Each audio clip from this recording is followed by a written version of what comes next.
Notsam Wrestling returns live to Caroline's on Broadway in New York City, Sunday, September 8th, 7 p.m. Be there in the flesh. You're not going to want to miss this show. Tickets available right now. Carolines.com. Today on the podcast, Truth, Carmella, Summerslam, King of the Ring, and a whole bunch more. This is Notsam Wrestling.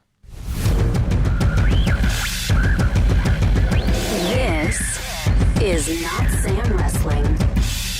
Introducing your host from New York, here is Sam Roberts.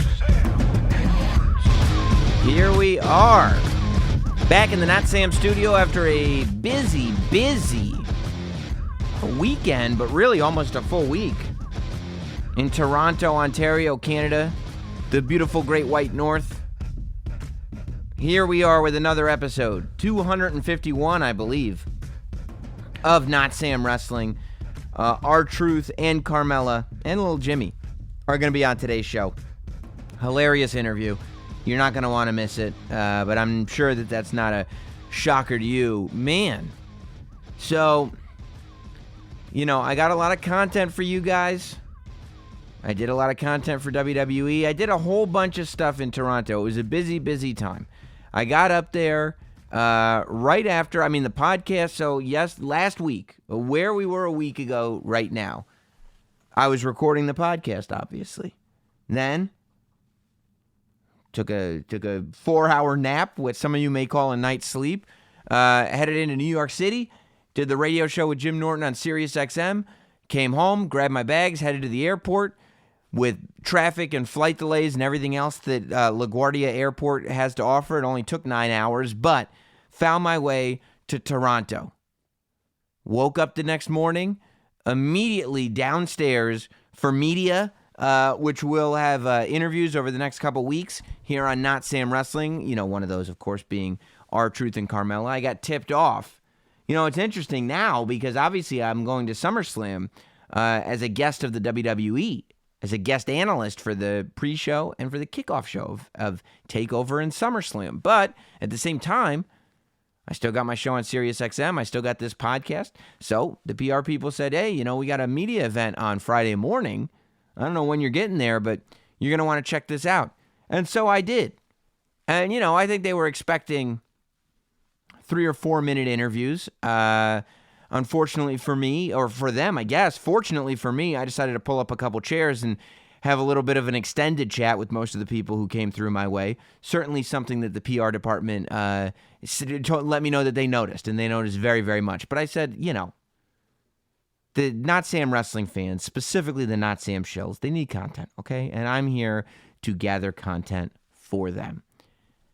So that was a fun time. Got to see a little bit of Toronto. Of course, Saturday, did the Nxt Takeover Pre-Show. I thought it was an amazing takeover. No shocker there. These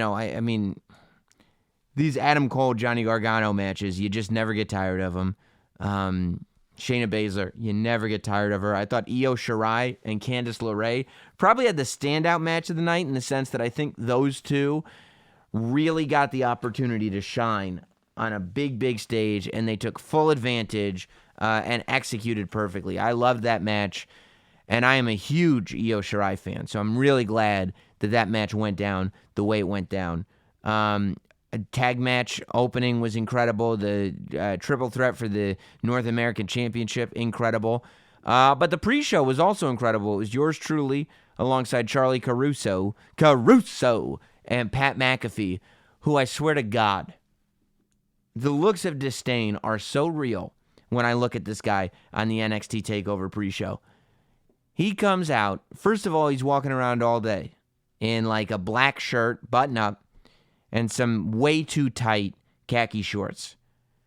And I'm going like, is this what you're wearing? Because knowing him, it might be what he's wearing. And he goes, oh no, I got a costume for later. And I go, you got a what? I got a costume for later. Don't worry about that. I got a costume. I'm going to put it on later. And I'm like, look, of all people to make fun of the way people say words, especially costume, but it's not a costume. It's an outfit. It's an ensemble. But he had a costume, and I swear to God, he shows up right before we go live in that ridiculous Canadian tuxedo. Chambray shirt, blue tie, denim shorts, denim jacket, all different shades of blue denim. His name embroidered like a small child on the breast pocket of his jacket. And I'm going, what are you doing? He was walking up the hall. I mean, literally 5 minutes before we went live, he put this thing on so that nobody could see it. The amazing Coach Matt Bloom, known in another life as Albert and Lord Tenzai, just looked at him as he was leaving the TV locker room and said, you got balls. Not in a way of like, I respect that, in a way of like, you look like an idiot.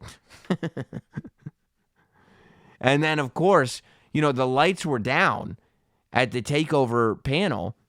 At the Takeover Pre-Show panel before we started. So the guys producing us, so Michael Cole, Mike Mansuri, the people who were there watching didn't see what was going on yet.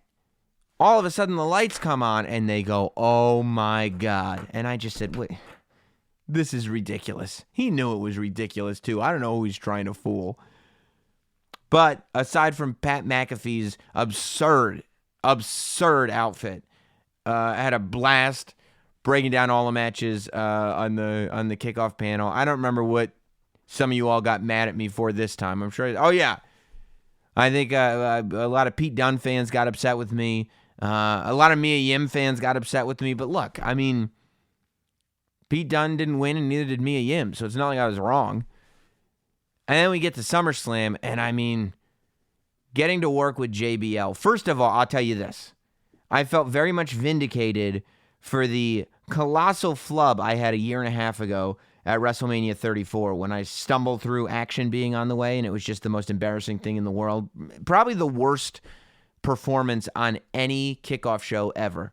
I would give that to myself. It was just horrible. But this time, it was myself, it was JBL, who is like, dude, if any of you in your given professions get the chance to work with somebody on the level of JBL, do it in a heartbeat. The thing about broadcasting is, it looks easy because everybody can talk. You look at people talking on television and you go, yeah, that guy's a total ass. Anybody could do it. I could do that if I wanted to. Hand me a mic, I'll be up there doing it. But it's not that easy. There's a lot that goes into talking in front of that big of an audience and getting a message across, especially when it's just like, look, at the end of the day, I guess the WWE trusted myself and JBL because none of what we said was even moderately rehearsed. They said Sam and JBL are going to do what Sam and JBL do. I think realistically, they're probably saying JBL is going to do what JBL is going to do, and Sam is going to hold on for dear life. But regardless, I tried to go in there holding my own. But I mean, nothing. To the point where, like, I didn't even know for sure what matches we were going to talk about until we were live. Luckily, I watched the product. I have my opinions on everything, and they started, as I told you months ago with the Bianca Belair thing, they said, Sam, just give me your opinion. Don't worry about anything except just saying exactly what your opinion is. You don't need to toe the company line. You don't need to do anything, but give me your opinion. I said, okay, I can give you an opinion. I watch every week. I can give you an opinion on every match. So that's what I did. But to see somebody like JBL, who is, saving the world. He's got charities all over the place. He's getting kids in Bermuda to play sports. He's going to Africa to start schools. And all the while, you throw any match at him, and he's got a smart, well thought out take that he can articulate better than anybody. The guy's amazing. And I was really happy with myself that I made him chuckle when I called him a goof. So all's well, some Finn Balor fans got upset with me. I guess some Miz fans got upset with me. I don't know. I don't even remember who else I pissed off. Luckily, I couldn't possibly care less. Some kid saw me in the SummerSlam Superstore. I was walking around. I was grabbing a SummerSlam hoodie or whatever. I went all over the place in Toronto. I went over to see the Foot Locker in downtown Toronto. It was one Foot Locker, and they had a special WWE section. And you probably thought, being that I'm such a shoe guy, that I got a pair of the shoes. They did a special exclusive Chuck Taylor Converse All-Star and Converse Low Tops of Bret Hart, The New Day, Becky Lynch, and I don't remember if there was one other one. Maybe those were the three. But I ended up not getting those. I decided instead, Chalkline is like my favorite brand. It's definitely my favorite WWE crossover clothing company, but at this point, it might be my favorite company. If you catch me in the house at any given moment, odds are I'm either wearing Chalkline shorts or Chalkline sweatpants. I have so many Chalkline jackets at this point, it's not even funny. I love everything that they do over there. And they had some jackets that were exclusive for this Foot Locker. The theme of the Foot Locker was sort of the global presence of WWE. So they had like a Lucha House Party Chalkline jacket. They had a they had a Sin Cara Chalkline jacket, and I know you're thinking like, who's paying all this money for a Sin Cara jacket? It was like one of the coolest Chalkline jackets you've ever seen. They did such an amazing job. I almost bought it. It was like so cool looking. It was all like sky blue, and there's like a fade to it and everything. They had a Zelina Vega jacket that they told me sold like super well. They said that was selling the best. I think they had a version of the Heart Foundation jacket that was exclusive. They had an LWO jacket that was, I think, exclusive. That was like not just the LWO logo, but it was the all-over print. I think there's a pair of shorts that are like it. But it was like a black satin jacket and the LWO logo printed all over. And then they had the jacket that I simply had to have. They had a Yokozuna Chalkline jacket. Red and white and black. Exclusive to the store, apparently. And I saw it and I said, man, I saw it online and I was like, I really want that Yoko jacket. And then I got there and they were like, yeah, they just made these for the store just for this weekend. And I said, all right, I'm buying it. And I picked it up and I went right to the cash register and I bought it. I'm wearing it right now. I just love it. So I went and I got my Yokozuna Chalkline jacket. And then I walked over to the SummerSlam Superstore. And I was going around. I got a SummerSlam hoodie. I always get hoodies at these pay-per-views. And I'm walking around, I'm saying hi to some WWE fans, taking pictures here and there, and this little kid comes up to me. He's probably like 10 years old. And he goes, "Are you Sam Roberts?" I go, "As a matter of fact, I am. Pleasure to meet you, young man." I'm thinking to myself, I must be an inspiration to this kid. And he reaches out and he shakes my hand, and in my head I'm going, it's true, man. These Canadians, they are polite. These Canadians really are a better class of people than us disrespectful Americans.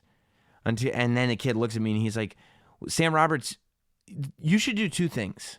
And I said, "Oh, this is going to be adorable." I said, "What are those two things, young man?" And he said, "You should shave your head and do better commentary." And he just stared at me. And I go, "All right, bud. Well, I appreciate it and nice to meet you."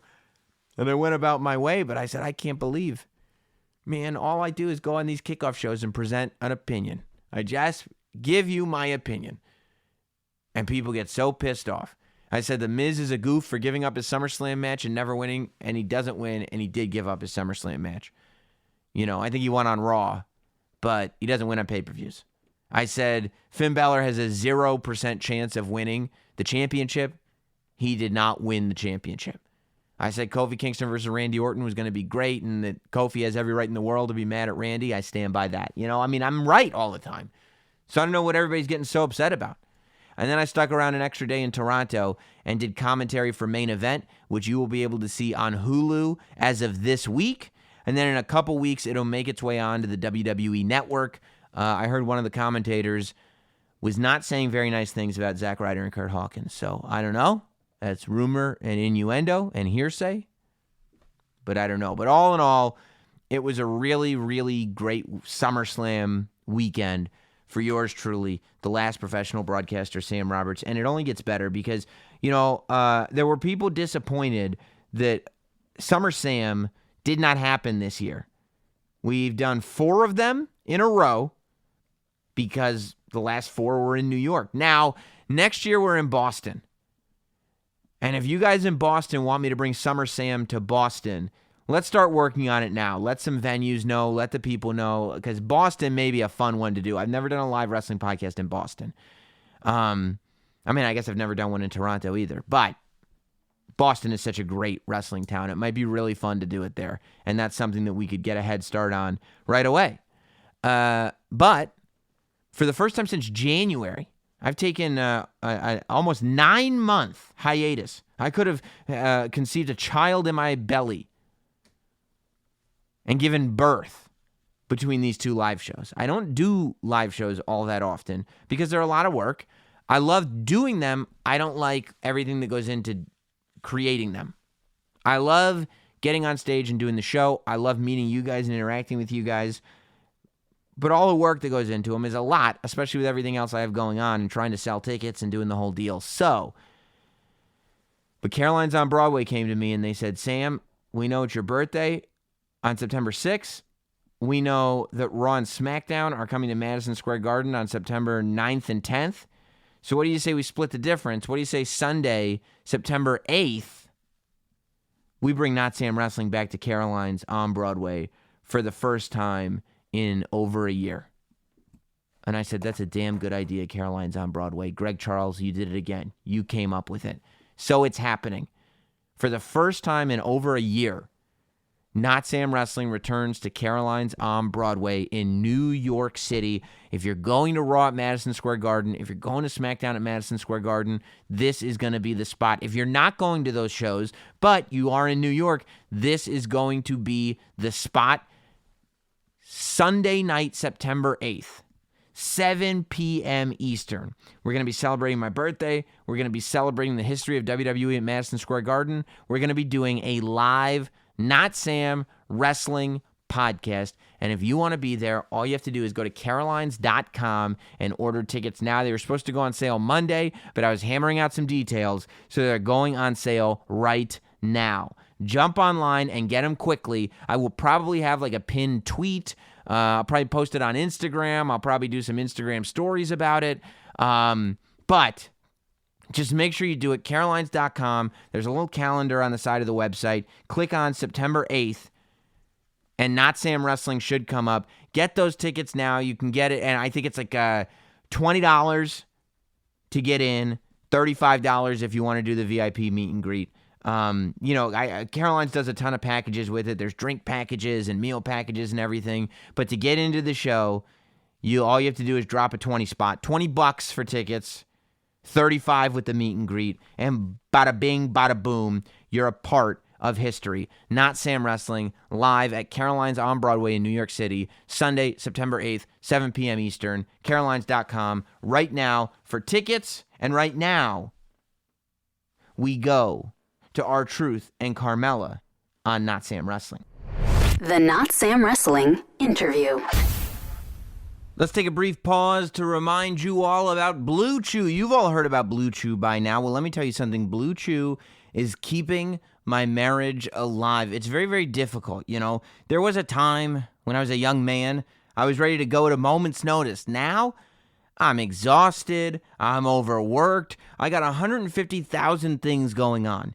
And the one thing, especially coming off of like Summerslam weekend, the one thing that I have to do is make sure that whenever my wife says, Sam, now, I'm capable of executing now.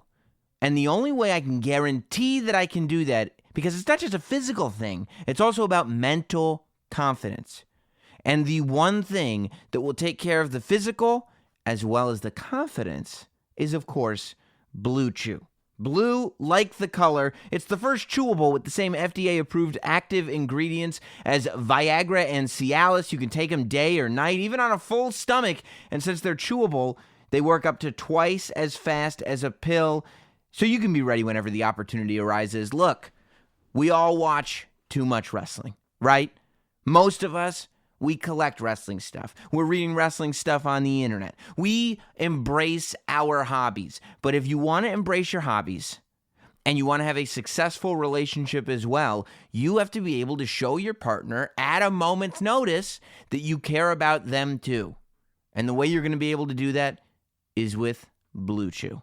It gives me the confidence that I need to know that whenever Jess says, Sam, I need to know that I matter, I'm going to be able to show her exactly how much she matters. Look, it's prescribed online. It ships to your door. You know I don't like awkwardness. I avoid all of the awkwardness. Go to the website, they send me the Blue Chew right to my door. It's so easy. I never have to talk to any doctors in person. I never have to go to any offices. I never have to go to any pharmacies. That's it. It comes right to the door, and there it is. In a little brown envelope, it's the relationship saver.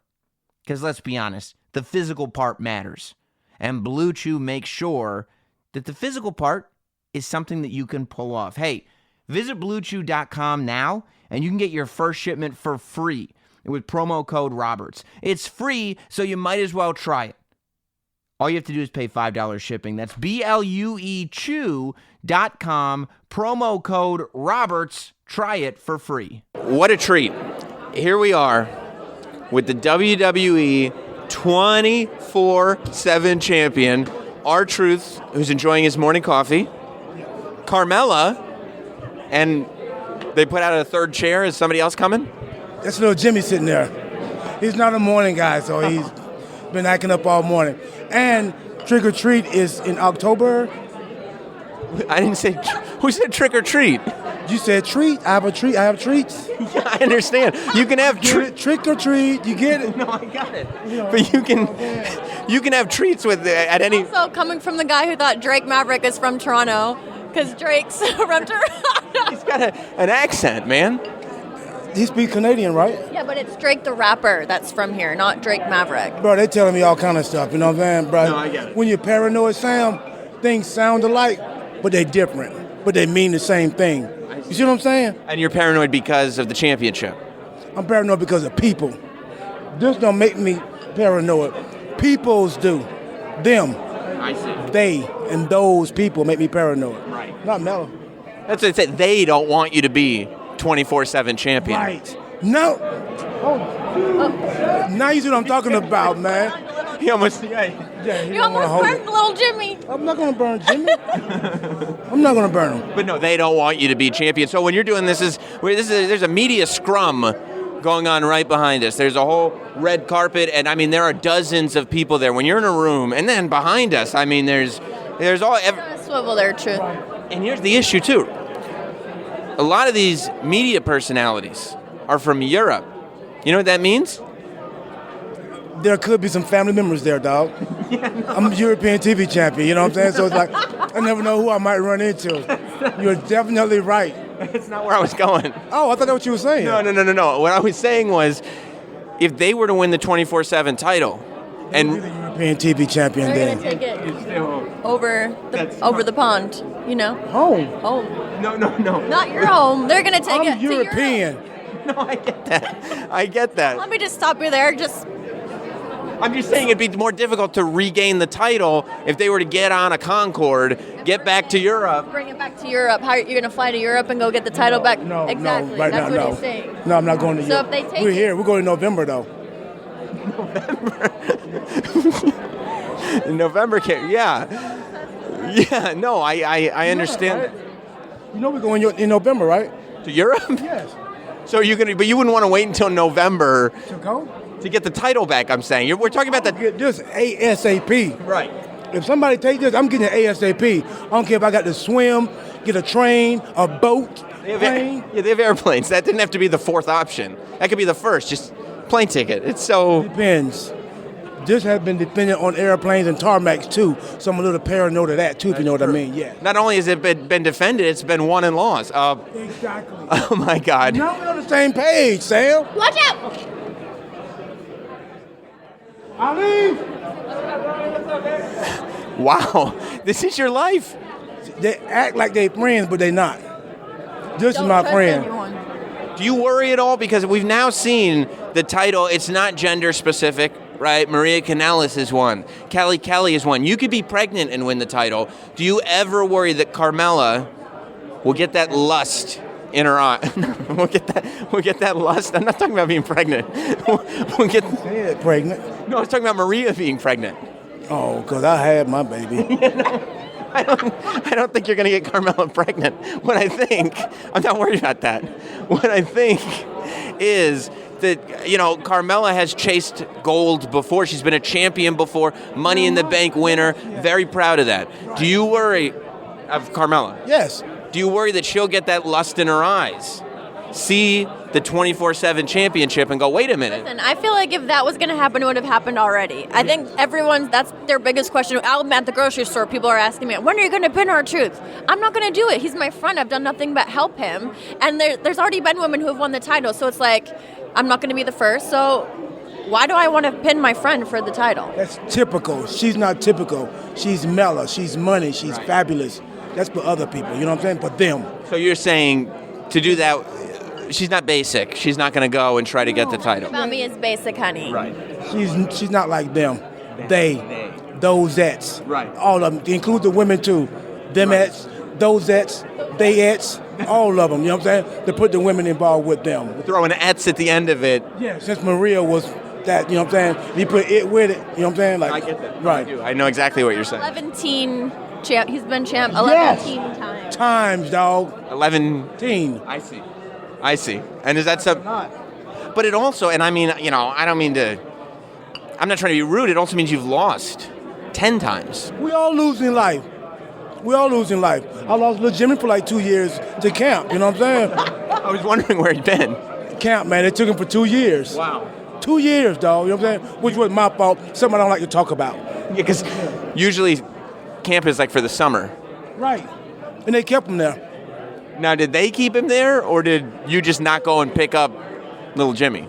It's a little bit of both. It's something I like talking about, you know what I'm saying? See, we won't talk about it though. We don't bring up old stuff. We don't do old stuff. We talk about new stuff. We move forward. Because, you know, we go back, right? I mean, you've been on each other for a long time. So. A long time. Right, okay. I mean, it's been years. It's been years. 17 years? 10 years. 10 years. Yeah, up 10 years is right. And do you worry that your legacy as the 24/7 champion will be at all tarnished because the length? People talk about like, oh, this person was champion for a certain length of time. You see. You make me laugh, Sam. You make me laugh. Because you of time. Something. Okay, ask me again. Okay, length of time. Do you worry that because you haven't had the title for a large length of time, people will go, I don't know how seriously we can take him as champion? I don't worry about that. You don't? No. Is that a they problem? That's a they, them, all those, everybody problem. You know what I'm saying? Just like I don't worry about that stuff. That stuff worry about me. I see. Yeah. When the 24/7 title is introduced, and Titus O'Neil wins it, and Bobby Roode wins it, do you sit there and do you go, look? Hogwash. You're upset about that? Hogwash. They did win. Squirrel. You get distracted? Don't bother me. Oh. Because, I was going to say, you know, a lot of times the legacy of a title can go with the first champion. Did you say, I'm not going to let that happen because I see that 24/7 championship and I want to be the person that defines that title? You're really worried about everybody. He's scratching, walking by me. I don't know what he's doing. Okay. Thank you. When Truth won the title, and when the title's on Truth, that's when it's important. People talk about it. People are asking about it. People want to know all about it. When WWE did a poll a few weeks ago saying, who's your favorite champion in WWE? Truth won. Like, by a landslide. So, that to me speaks volumes. It doesn't matter how long you have the title. It doesn't matter who had it first. It matters what you do with it. Have you thought about this? If you do something where you kind of, I don't know if kidnap is the right word, but... It's a damn good word. Thank you. All right, then I'll use it. If you were to kidnap all the referees, because really, follow me here. That's the wrong word to use on me. Kidnap the referees? He's thinking, that plan we have with the pizza party? Yes. We have a plan, don't worry. We have a plan. Smart, because to me the problem is not the hundreds and hundreds and hundreds of potential people to take the title from you. The problem is that small section of referees, because they all need a referee. I'd be going for that title right now, but I don't have a referee in here. Right and wrong, Sam. Tell me. Right and wrong. I will tell you because it goes back to that lust demon you were talking about. You know what I'm saying? The referees, yes, a small group of them, but there's a large group of wrestlers that have that lust in their eyes for this right here. Yeah. That's what I'm not. I have to worry about you guys with the lust look. You know what I'm saying? Yes. Referee ain't no problem. It's the lust people. Right. And I mean, to go so far as to say that you're out there to challenge the concept of lust, it's a huge undertaking. Huge. And I'm not a lustful guy.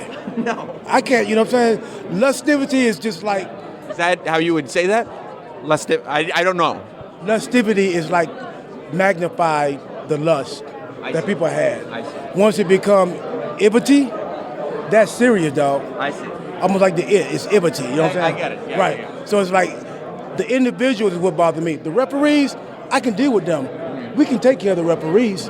Right. It's a talent that pretend to be my friends, that laugh, that shake my hand, that may have other motives to do things. You know what I'm saying? Lust. Lust. Yeah, I get that. Have you found that being the champion, it's actually been quite a service because you've been able to see who you can trust, who you can't. It seems like your list of friends has diminished to 2. Uno. Well, Dos. yeah. Don't insult Jimmy. Never. Get down. Stop jumping on people's stuff. You can't be jumping on that. But it's still. Truth, some of the media people here aren't as familiar with the WWE product as like They're not. I am. How have they been reacting to little Jimmy doing interviews with you? Look at me like I'm crazy. What? Like I'm crazy, bro. We all got somebody messed up in our family. We all got some, you know what I'm saying? Every kid ain't perfect, you know what I'm saying? Like, I know. Look at me like I got a problem, something like that. Like I got 2 heads, you know what I'm saying? Like, they don't know little It's Jimmy. almost like every interview we do and every place we go, they're looking at him like he's crazy, and it's like, That's not cool. no.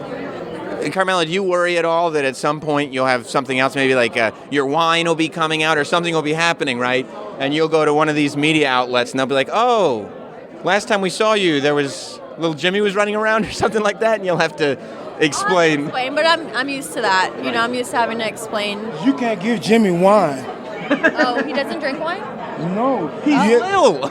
Milk. No, milk. Like, Maybe a teaspoon or a what drop about- of wine. what about, Just to like, wash his mouth almond out. milk? Does he like almond milk? Wash his mouth out. To give him a little swisher, you know what I'm saying? A little taste. Yes. Yeah. Red or white? Do you like Probably- red or white? Red. He likes red. Right, of course. How old is little Jimmy? Bro, he won't tell me.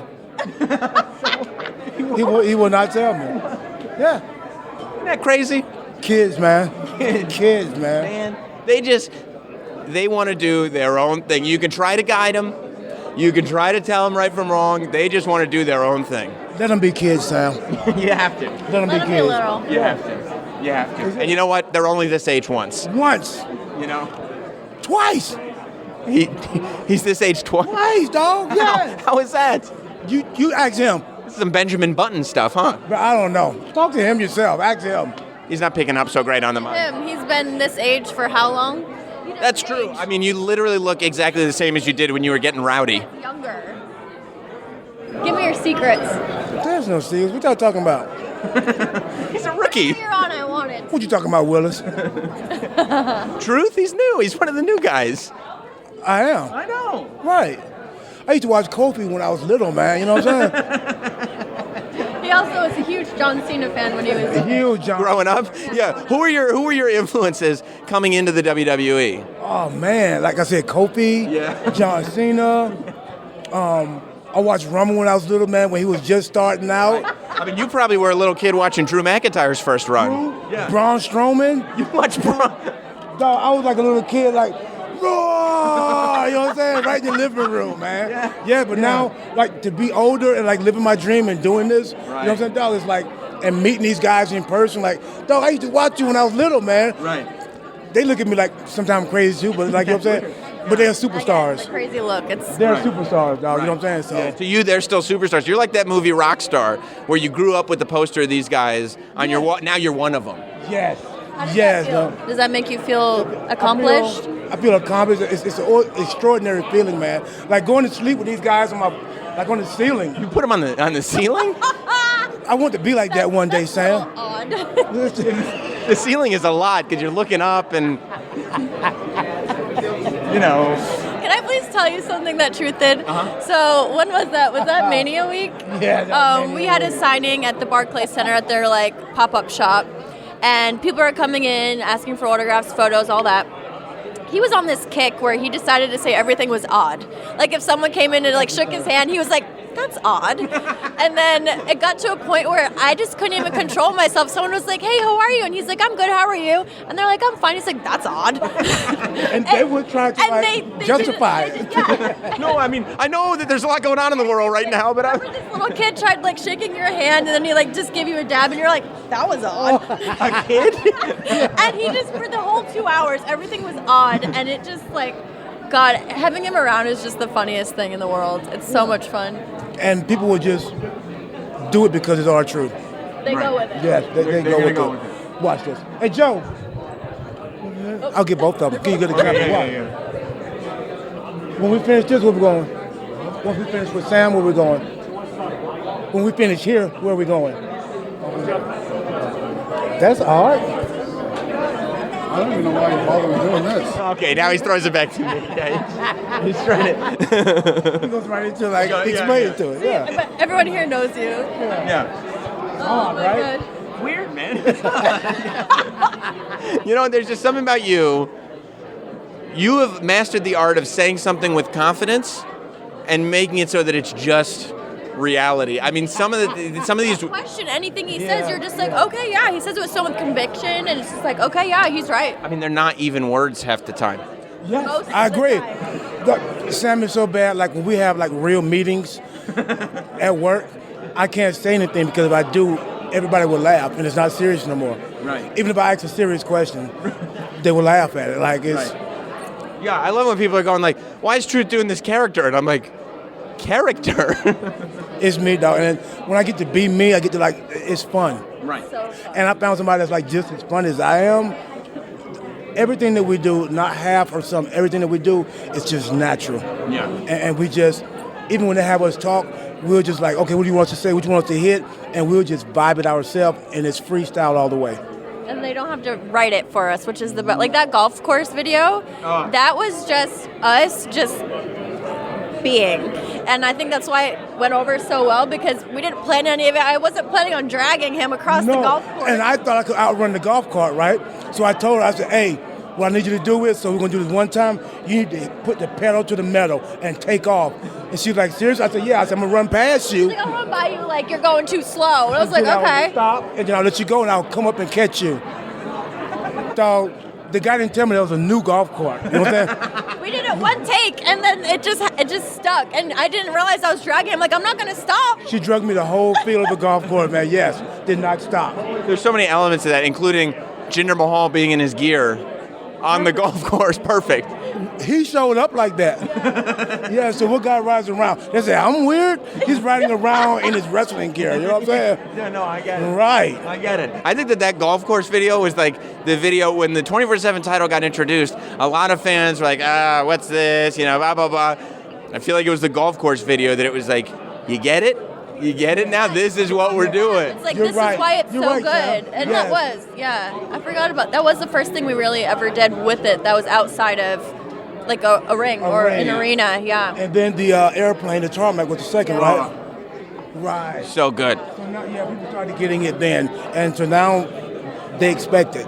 Now, were you ready, like thinking about what type of offense you would need when Pat Patterson won the title? Were you thinking to yourself, here's exactly what I'm going to do to physically take this man down and get that title back from him? Were you ready to fight Pat Patterson for that title? Oh, I was ready to fight any and everybody. Babies, you know what I'm saying? Babies. Babies too. So let's say Maria Kanellis keeps the title, has the kid, she lays down, kid is breastfeeding, her shoulders are down, referee one's in, 1, 2, 3. That infant is the champion now. You're going and you're taking out the infant. You damn skipping. Right. Because what's more important, the infant or that title? It's survival of the fittest. Right. Doggy dog world out here, Sam. You say doggy dog? Like Snoop Doggy Dog? Dog. Snoop's not from here. Hornswoggle is. Hornswoggle's from Toronto? Yes. By Hornswoggle, he means Drake Maverick. That's what he calls Drake Maverick. But it's Drake the rapper. I wonder if Hornswoggle is sitting at home watching Raw going, if you're going to just mention, can I come back? Like, we just keep... No. We're getting you mixed up and confused with somebody that look just like you. That's all. Right, that's it. And it happens all the time. They confuse me with Kofi a lot. Well, guys, I need to let you go and do your thing. Talk to the rest of the folks. Little Jimmy with you. I'm trying to get up in your hug. I know, it's weird, right? It's odd. Pretty odd. That's odd, yeah. Thank you both. I mean, thank you all three.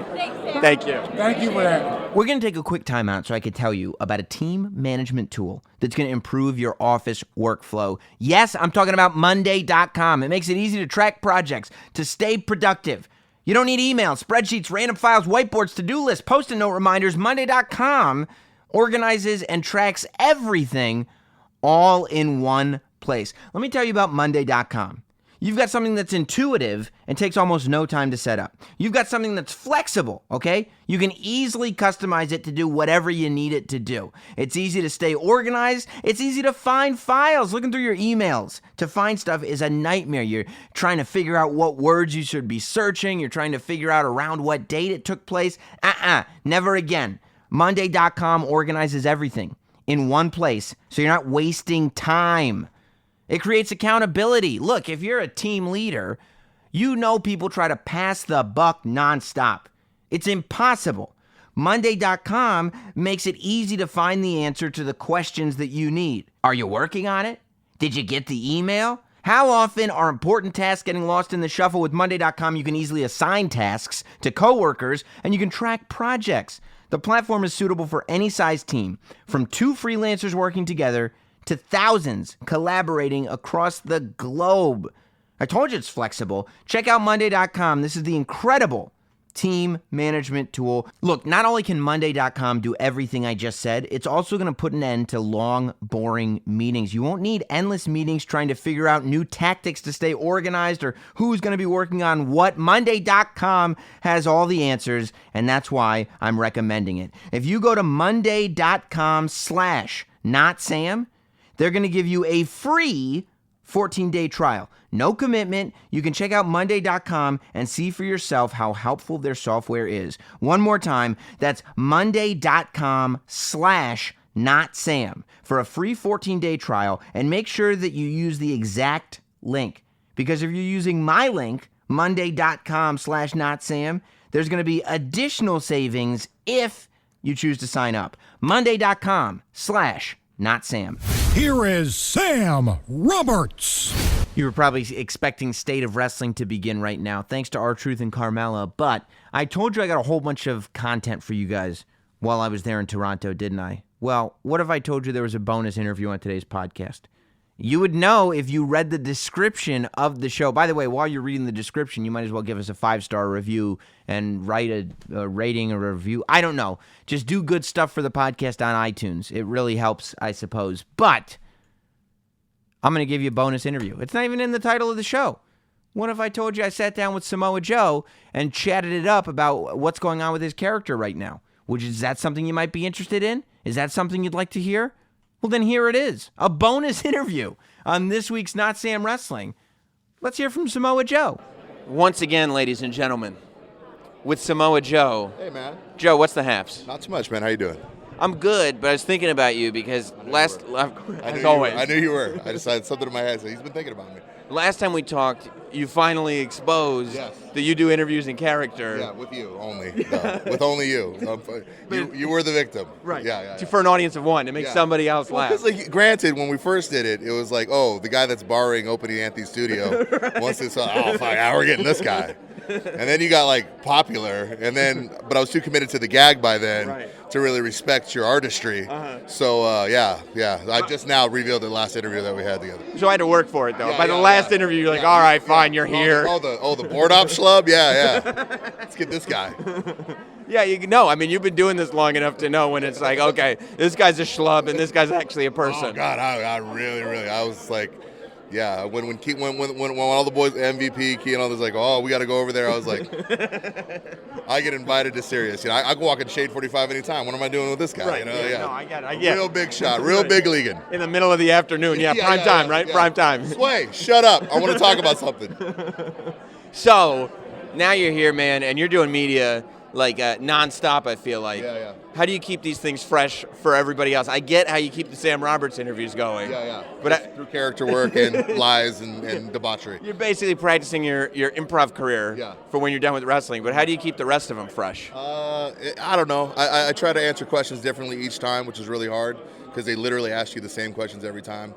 Bless them. The other thing, too, is have a little bit of fun with people, here and there. Try to not be near E because they're real loud because they're always doing like little gimmicks. Oh, hey, new day. It's just, it's rough, man. It's just it's a gauntlet. Do you like? I feel like I guess you've always done it, but especially since you've been with WWE in the last year, you've done a lot of acting work. You've done a lot of storyline heavy work, whether it's AJ and his family, whether it's most recently you're talking to Roman and you're wanting an apology and there's somebody else hitting him with a car. Like there's a lot of elements to what you're doing. It's not just tough guy going into the ring and kicking somebody's ass. Do you like that part of it? Yeah. It's a good opportunity because before here's an issue. Sometimes when you do something really good, they only want you to do that one thing. And for a long time, we're just like, oh, you're a killer and killers don't talk. And I was like, well, a lot of killers I see talk a lot, so I don't know. So to get this opportunity now, it's kind of cool. Sure, it's this Ted Bundy doc. Yeah. He's just talking nonstop. Oh, shut up. We get it. You like needlepoint. It's like, yeah. So, being given the opportunity, it's funny because a lot of the opportunities were given to me by guys who kind of knew what I was capable of from before. I know Road Dogg was real big on giving me, because he knew that, he could hand me a mic and I'd handle it. So, now it's cool. The company has a lot of confidence in me to, handle subject material that's kind of complex, and we'll see where it goes from there. I feel like, especially since you've been in WWE, you've got this vibe about you where you've accomplished what you've accomplished. Your resume speaks for itself, and it's like you never strike me as somebody who's trying to prove to somebody that you're capable of something. You're just going, the work's going to speak for itself, and they're going to be able to see what I'm able to do. Is that true? And if so, at what point in your career did you realize, look, I know what I'm capable of. I know I can show that to people. They're going to figure it out, or they're not. It's kind of a tale that I've actually told a couple times here. But, is it at least worded differently from? Yeah, here it is. I'm going to spin it around. Switch a couple letters there. I think the biggest thing is when I've come in. See what I tell you about Big E? Loud as hell. So loud. Over here. No reason. It's Australian guys. They can hear fine. Anyways. He wants to bleed into everyone else's interview. Yeah, he's disgusting. What was the question again? Because you started talking. Oh, it was not needing to prove yourself to people. Oh, yeah. Allowing what you do to speak for itself. God, you're good because you remember stuff. This is the way I put it. Like, every company that I've worked for, that I've had, a deal with, never really wanted me. So, ROH was hey, we can't afford to fly you from California. Go out and wrestle. Hey, you're on every show. TNA, hey, you're an internet guy. We don't got TV. We just want to bring you in so we can keep our streaming service going until we get this new secret TV deal that I knew about. And WWE was kind of the same thing. Hey, we don't think Vince will like you up on the main roster. You're here for NXT.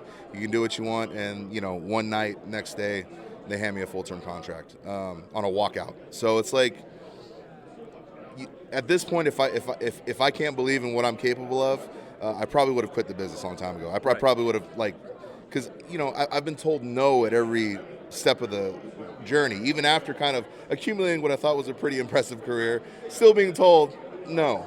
So at a certain point, you got to stop worrying about proving yourself to people who really aren't going to have much of an impact on your abilities or what you're able to show, because, talent's undeniable. And at the end of the day, when you go out there and you perform and you deliver, and if that person who is in a business does not immediately secure you and bring you into the fold, then they're in bad business. And all the companies I've worked with, for the most part, they knew good business when they saw it, and they saw me as good business, and here we are. So it's not that I'm over-proving myself. It's just, I just know I'm going to have to do it, right. So we'll leave it at that. How far into your career did you have the confidence that you knew, I'm going to be able to prove this? Like, at what point was it, I don't need to be, hey, look at me.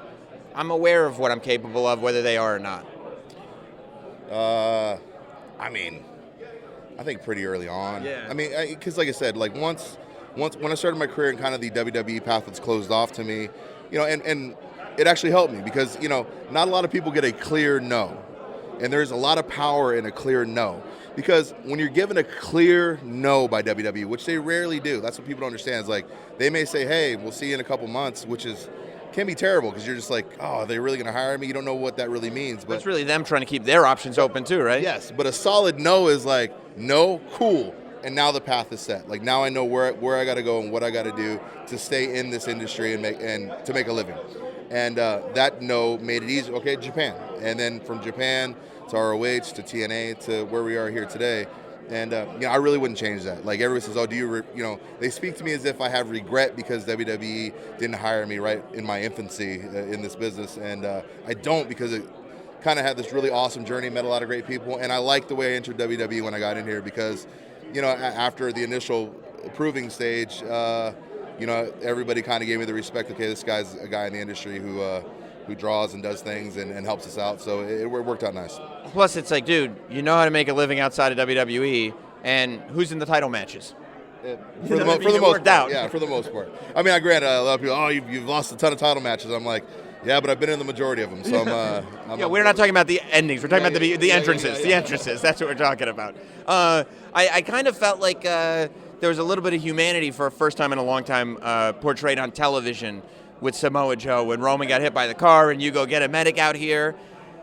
Do you want to start injecting more humanity? I feel like people are going to cheer you almost regardless. I mean, you've attacked men's families. You've been accused of manslaughter. I don't know how much farther the evil can go in Samoa Joe. Yeah, that is a question I ponder often. I think, we'll see. Bringing complexity to character, I'm totally cool with, and I'm very, very happy to kind of engage if that's where we're kind of going with it. But it's like I said, for me it's cool because playing one note is one thing. I like playing kind of several notes, and if that adds another note to the character, then I'm totally with it. When you stopped wearing your necklace in the ring, was this a big decision? Like, oh my, because I feel like with Joe for a long time it was the necklace, the shorts, the boots. That's it. Now it's the shorts, the boots. Like it was a look. As much as it's this little thing, I feel like it must have been a big deal at the time. Or was there just a day where you're like, I'm not going to wear this necklace anymore? No, somebody actually sliced their finger up real bad. Oh, really? Having it, yeah, and which was weird because they didn't have a sharp edge, but they finally managed to do it. And then, it was bad. It was like squirting blood. I remember it's an indie show, and at that point, I just kind of went, that's cool. I really don't want that squirt. Yeah. Were you worried about somebody else cutting their finger, or were you like, that can happen to a finger? I'm not trying to let that. And here's the other thing too.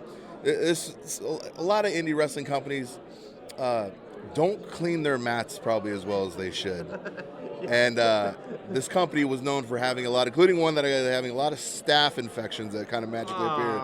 So after catching a staph infection from this particular ring, and then having blood sprayed all over me because somebody grabbed my necklace weird or tried to grab me cut their finger, the biohazard was just a little bit much, and I had to. I like that you dropped the necklace, but you kept working for the promotion.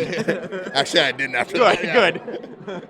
Well, Samoa Joe, you don't have to worry about getting staph infections anymore because you're here, you're in WWE. They changed the mats multiple times a show. Yeah. That's incredible. It is awesome, let me tell you. And you're at Summerslam. I've been rash-free for years now. It's been awesome. Yeah. Isn't it amazing in the wrestling industry, the little things that you're like, what's great about WWE? Yeah. I'm not getting staph infections on the mat. Oh.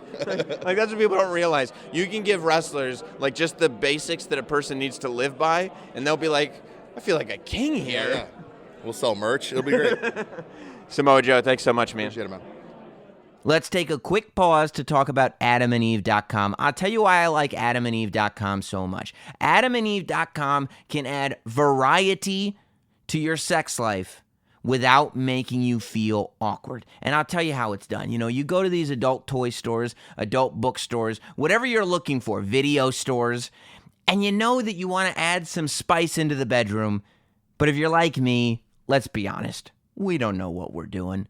You don't know how it's done. You go into these stores, you see all the toys and the tapes and the videos and the lubricants and all these things. You don't know quite what to buy. You don't know what you should be paying for it. You're too awkward to ask somebody for help. It's a weird scenario. AdamandEve.com allows you to browse through their amazing utopia of everything you could possibly need to spice up your love life, and do it without being uncomfortable. In fact, you couldn't be more comfortable. You don't even have to wear pants. You're just doing it right on your computer. And they're offering you the best prices on everything. When I say the best prices on everything, you're probably saying, you know what the best price is, Sam? Free. Normally, I would call you a smart aleck, but in this case, I would say you're absolutely right. Yes, because for free, you can spice up your bedroom in a ton of amazing ways. Here's how it works. You select almost any one item for 50% off, and then Adam and Eve is going to load up all the free stuff you could want. Enter offer code NOTSAM, N-O-T-S-A-M, at checkout, and they're going to give you, get this, 10 tantalizing free gifts. 10 free gifts. There's a sexy item for him. There's a special gift for her. There's a third item you're both going to love, and 6 free spicy movies and free shipping. How do you get a better deal than that? That's NOTSAM, not Sam, at AdamandEve.com. AdamandEve.com. Offer code not Sam.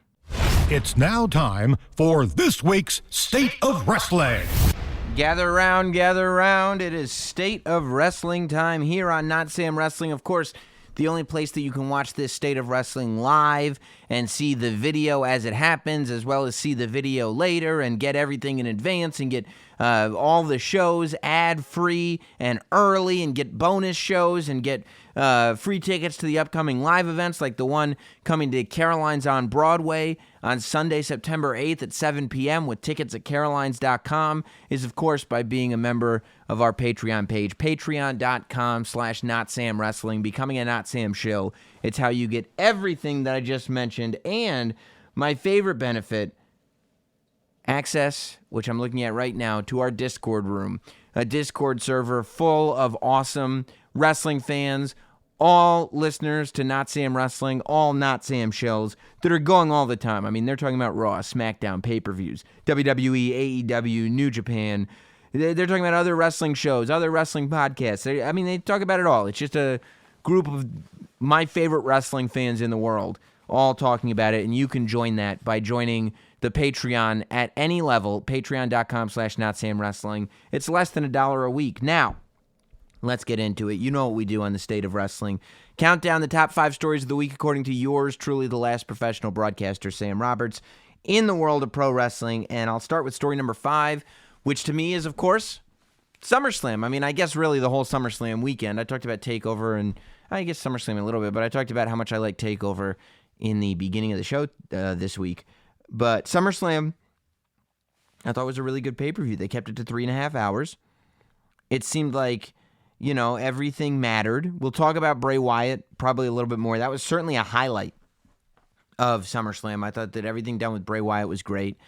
I felt like the Kofi Kingston-Randy Orton match, and I get why they did a double count out because they wanted to be able to continue to tell the story another day, but had that match had an actual finish, it probably would have been match of the night.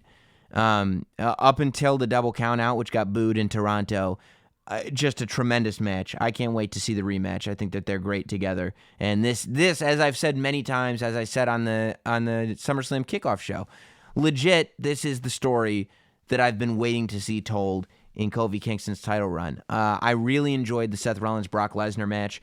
I thought it was super effective. It made me a believer, finally, in Seth Rollins. You know, the idea that he was able to overcome so much. I thought that story was well told. I loved the spot when Brock Lesnar picked him up by his rib tape and threw him. I thought that was awesome. I actually thought that this match was quite a lot better than the match that they had at WrestleMania. I thought WrestleMania, Seth Rollins came in a little too Superman-ish, and I loved the vulnerability that he brought into SummerSlam. And the fact that he was like tearing up and maintained that vulnerability even after he won the title and going forward, I thought was super good. And I mean, Brock Lesnar is just, as high level as he is, he's actually an underrated competitor. Brock Lesnar is really, really good. He is really good at telling stories when there's a story to be told. I think he's just terrific. I thought that the Goldberg match, for what it was, I actually thought it was cool. I thought it was kind of interesting.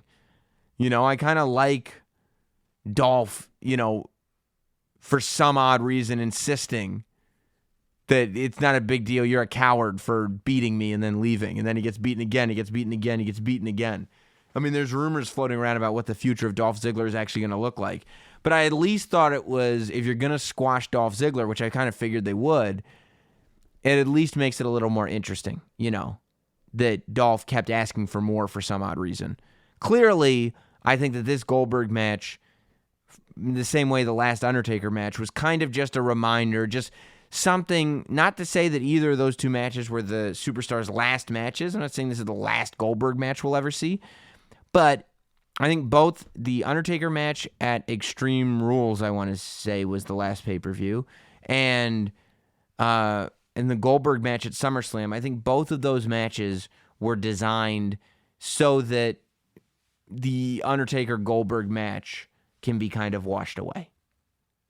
So that match that people criticize so much, we can just wash that away, because the last Goldberg match, we saw the old Goldberg. The last Undertaker match, we saw the old Undertaker. So we're all good. I think that was the point of those matches. I thought,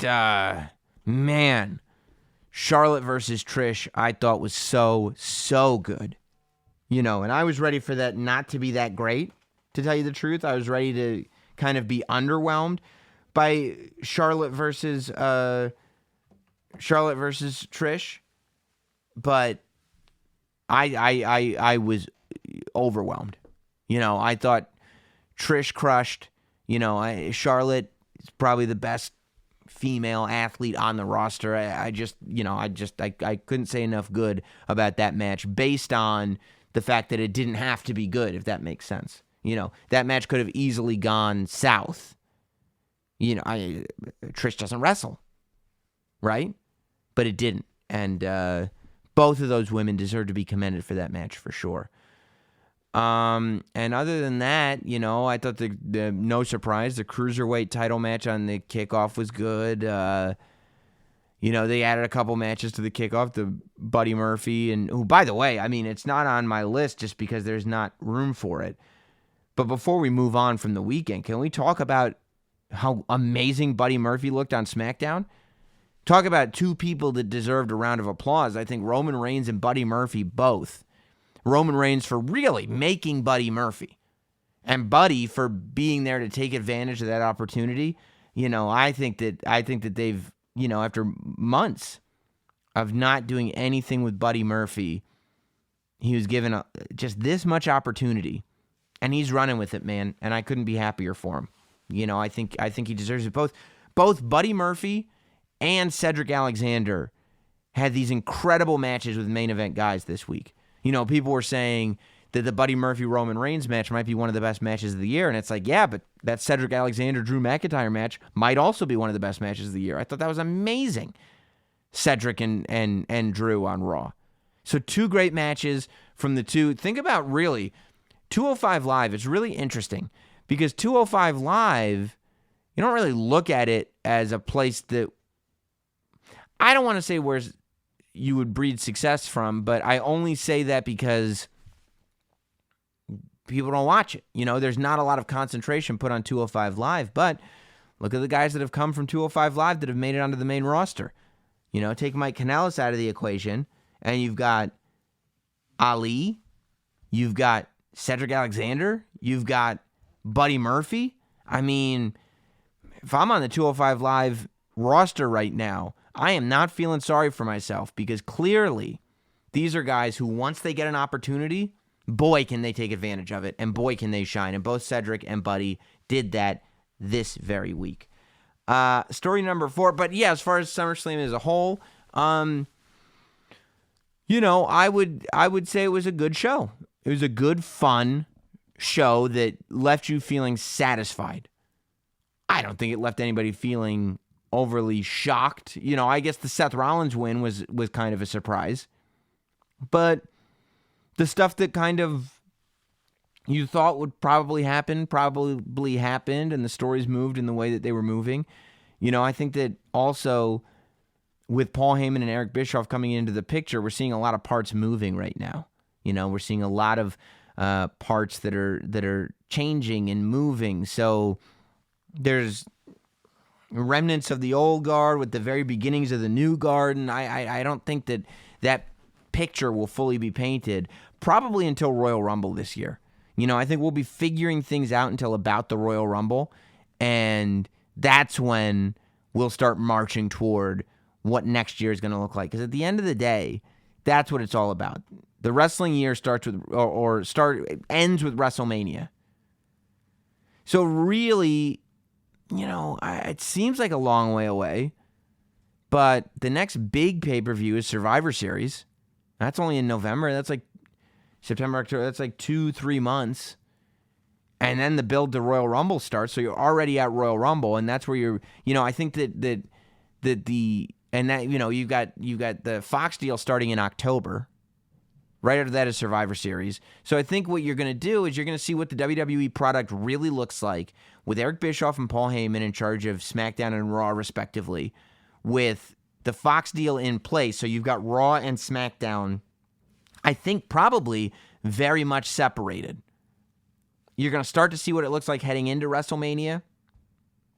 And I think WrestleMania is really going to be the culmination that launches us forward into what the WWE product looks like going forward.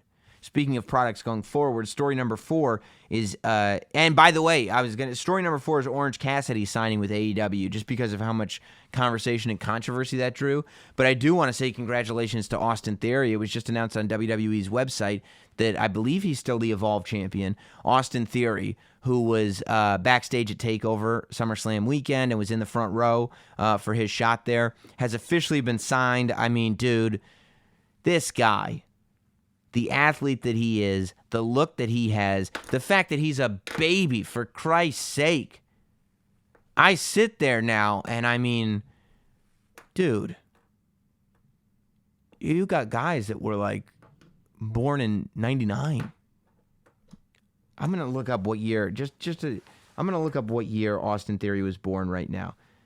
Just to give, because it used to be like, oh, I feel old because these guys are my age. But that's not feeling old. You want to feel old? Austin Theory was born in 1997. Okay?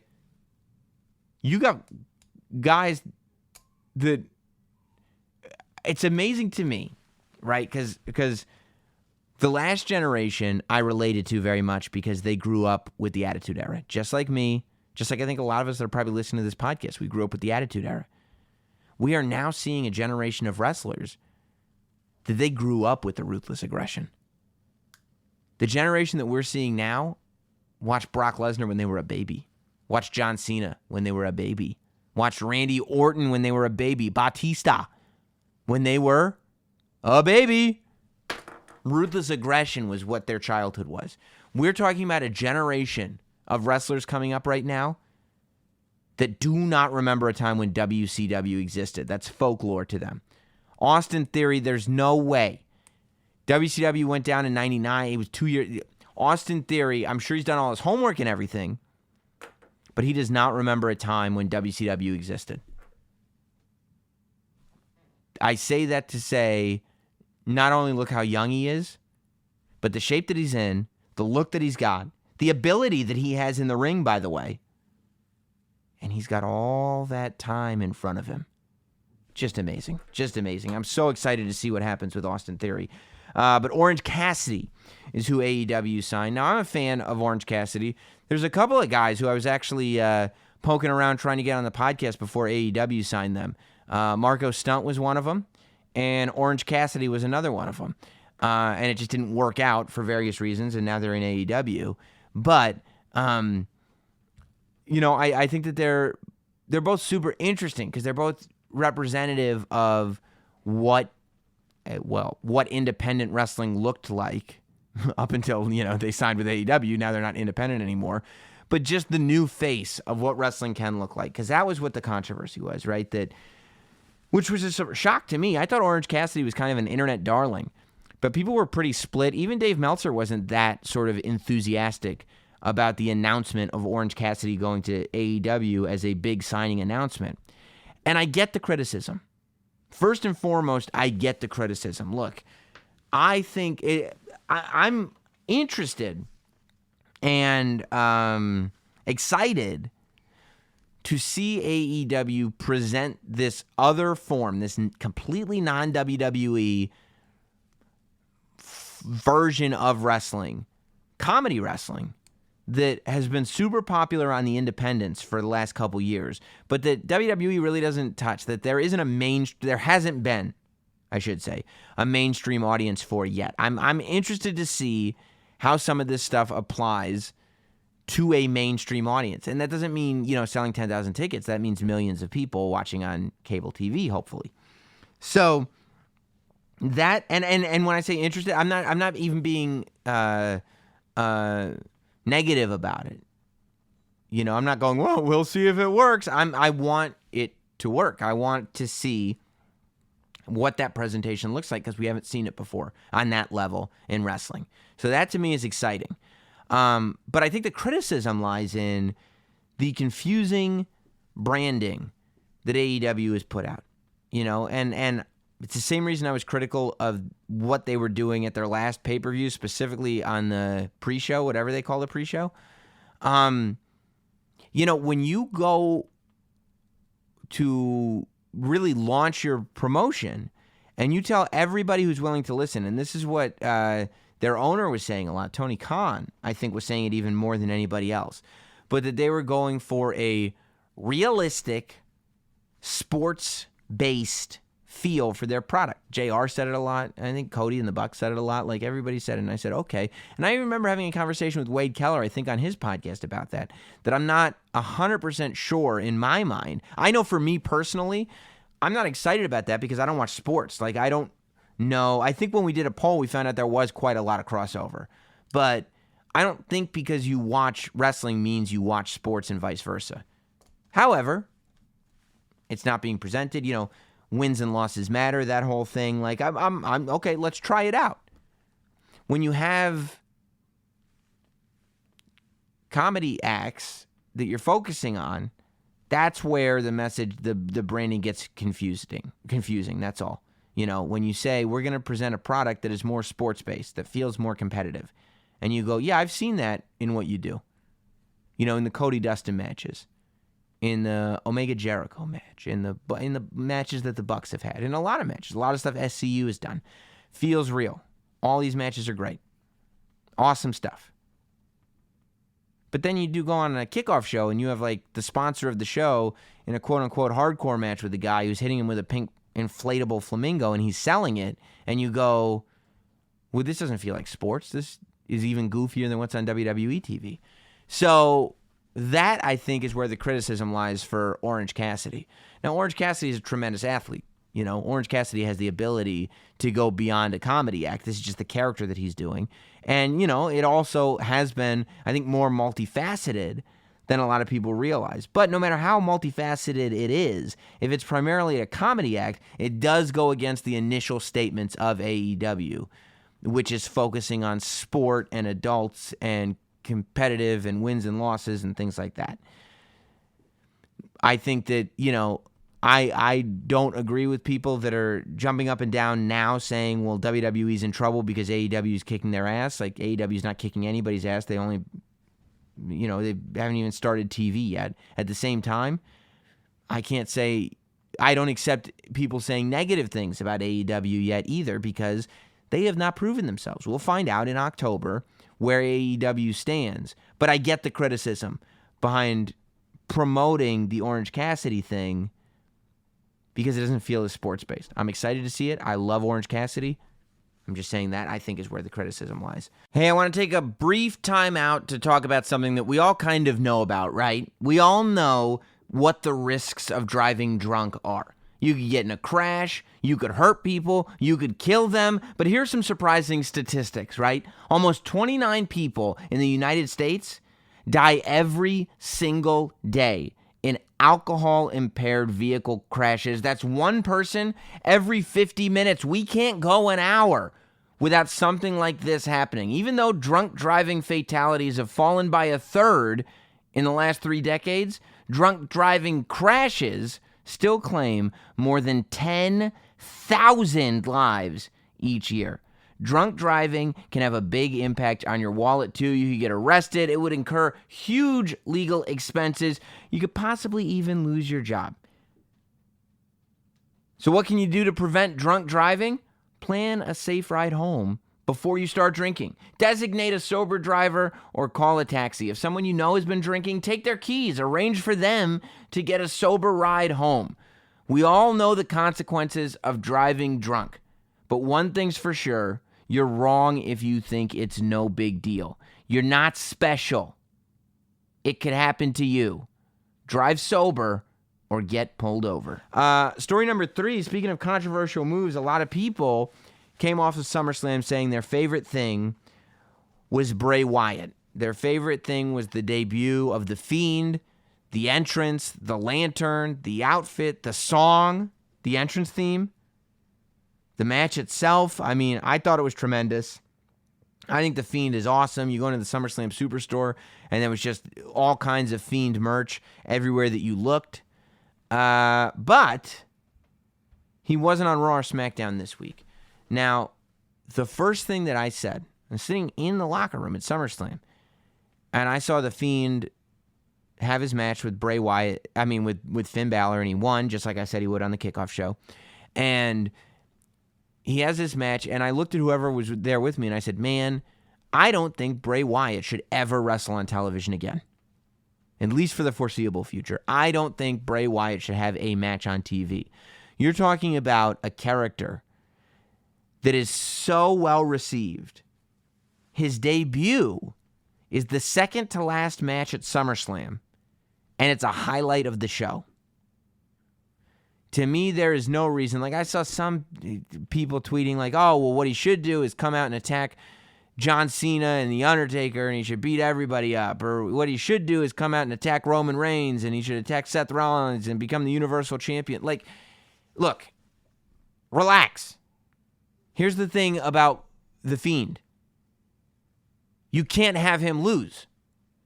So if you have him go after the best people on the roster right away, he's going to lose quickly. That's what happened to Bray Wyatt. You're literally doing what happened to the original Bray Wyatt character. And you're just getting so excited about this character and saying, well, let's have him just beat up everybody. No. Have him beat up people that he can win against. At the end of the day, that's why the Demon wasn't at SummerSlam, because the Demon might have beaten him. You're not going to beat the Demon. You're going to beat the Fiend. So if you want to see the Fiend attack Roman Reigns, where does that go? To the next pay-per-view, have Roman Reigns beat him. Oh, there goes the Fiend. What happened when Bray Wyatt went after John Cena for a WrestleMania match? John Cena beat him, and then it was like the end of that. That was the peak of Bray Wyatt, and then it was downhill. Rusev. Oh, what if he went after John Cena? That would be great. Yeah, but John Cena beat him. What do you think is going to happen? What do you think is going to happen if the Fiend goes after the tippity top of the card now? He's had one match. You know? I think I don't know who the Fiend goes after next. Maybe Rey Mysterio. You know, get Andrade away from Rey Mysterio for a change. Have the Fiend go after Rey Mysterio. You know, maybe if the Fiend go after, I don't know, the Usos or something like that. I don't know. But you certainly don't have him go after the champion. But I do think that he should be present at TV. I don't even know if that means in the arena. I think there should be some kind of pre-taped or something just to remind people that the Fiend exists and he's out there. But I don't think he should have, I think he should only have matches at pay-per-views. And I think he should only have those spectacular entrances at pay-per-views. I think it should be something, you know, that sort of like weird like music and the lights going and the cuckoo, cuckoo, cuckoo, cuckoo. All the lights go out at the arena one side at a time. That stuff should happen on Raw. But then the match itself only happens on pay-per-view. I think that would be great. Speaking of Raw, Story number 2, we found out on Raw this week that next week the King of the Ring tournament returns to Monday Night Raw. Now, at first, I thought that they were going to do the whole tournament on Raw next week, which I was kind of in favor of. I like the idea of doing the King of the Ring in one night, especially when they said it's 16 men. I love a tournament, especially a 16-man tournament. I love the idea of doing it all in one night. They're not going to do it all in one night, and you know that because, number one, they've announced that it's going to happen on Raw and SmackDown. And number two, because they've announced that the semifinals of the King of the Ring tournament are going to go down September 9th at Madison Square Garden at Raw, which is the day after the next Not Sam Wrestling Live event at Caroline's on Broadway. You get your tickets at carolines.com, Sunday, September 8th, 7 p.m., New York City. So this is a tournament that's going to last several weeks, as it turns out, or at least a few weeks. And I like it. I like the King of the Ring. I think it's... Think about it. For some people, it didn't do much, but for others, it breathed new life into characters. I think it was great for William Regal. It was incredible for Booker T. It was incredible for Owen Hart. It was incredible for Mabel. You know, say what you want about Mabel, but making him King Mabel turned him into a main event bad guy, for better or worse. I'm not saying that it was the right move, but I am saying that Mabel winning the King of the Ring tournament changed Mabel forever. Is that fair? I think so. I mean, it's changed. Wade Barrett, I thought it was the right direction for Wade Barrett to go in. So that's kind of how I look at this stuff. When I look at, and you know, the 16 men in the King of the Ring tournament, it's 8 from Raw, it's 8 from SmackDown. It's Ricochet, Cedric Alexander, Samoa Joe, The Miz, Drew McIntyre, Cesaro, Baron Corbin, Sami Zayn, Ali, Kevin Owens, Apollo Crews, Chad Gable, Shelton Benjamin, Buddy Murphy, Elias, and Andrade. 8 from Raw, 8 from SmackDown. So what did I do for you guys? Get out a pen and paper. Because I decided to do the whole tournament. I already knew exactly who I wanted to win. As soon as they announced they were doing the King of the Ring, I knew exactly who I wanted to win and exactly how and the story that was to be told.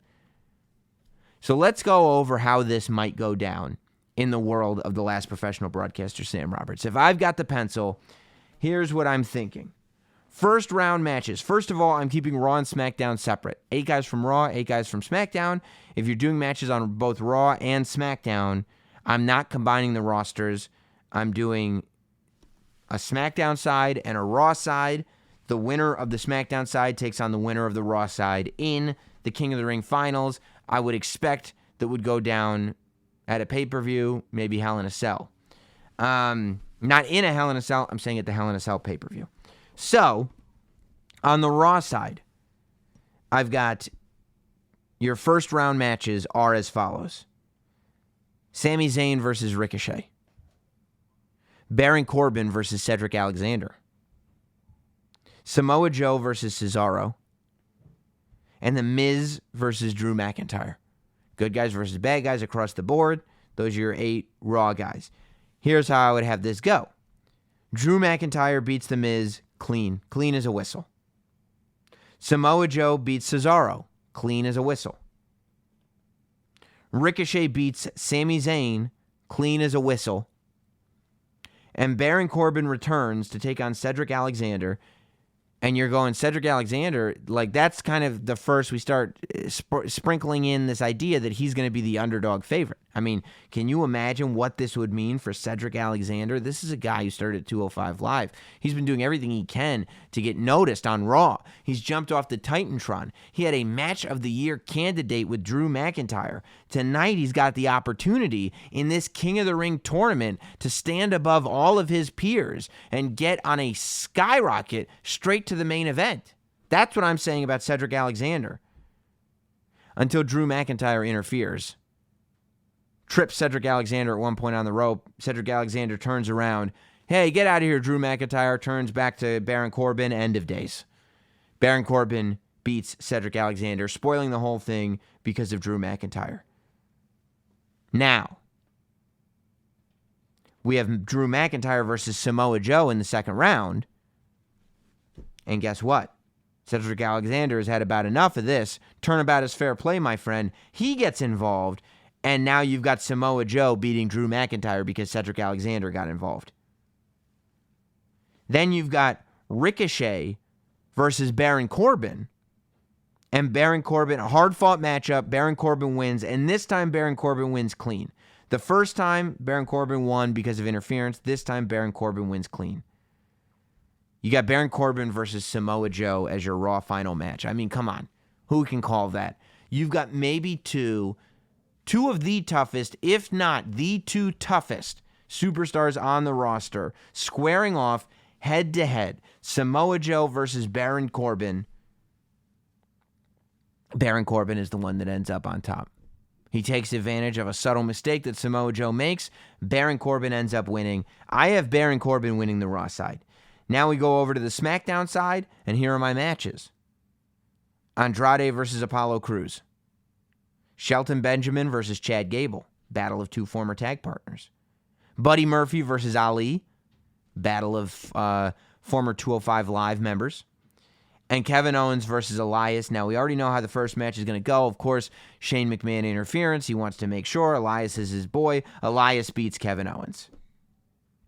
Next, you've got Ali versus Buddy Murphy. Match of the year candidate. Buddy Murphy performs even better than he did in his match with Roman Reigns. This thing goes 20 minutes. Incredible. Back and forth and back and forth. They give the performance of a lifetime, and Ali ends up with his hand held high at the end of the match. You got Shelton Benjamin versus Chad Gable. Back and forth, great match. Shelton Benjamin wins. And then you've got Andrade versus Apollo Crews. Andrade has a pretty easy time, and he beats Apollo Crews. Into the second round, you got two heels. Shelton Benjamin versus Andrade. Andrade is going to beat Shelton Benjamin. And then you got Elias versus Ali. Now, this is a tough one because Ali's going to have the match of a lifetime. But Elias, he's crooked. He's crooked. He's got Shane McMahon on his side. Shane McMahon comes to help Elias again. However, this time Kevin Owens shows up. Kevin Owens hits Shane McMahon. Elias turns, what are you doing? Get out of here, Kevin Owens. Get out of here, Kevin Owens. Ali beats Elias. Now your final on SmackDown is Ali versus Andrade. It's a great match. This is a match where Andrade is really going to shine, but he's not going to shine bright enough because Ali beats Andrade. Your final match for the King of the Ring is Baron Corbin versus Ali. Ali says simply, I had the opportunity to enter the Elimination Chamber. A match in which the winner would get a title opportunity at WrestleMania. I missed that match. Kofi Kingston took my place, and he's never looked back since. I need the King of the Ring.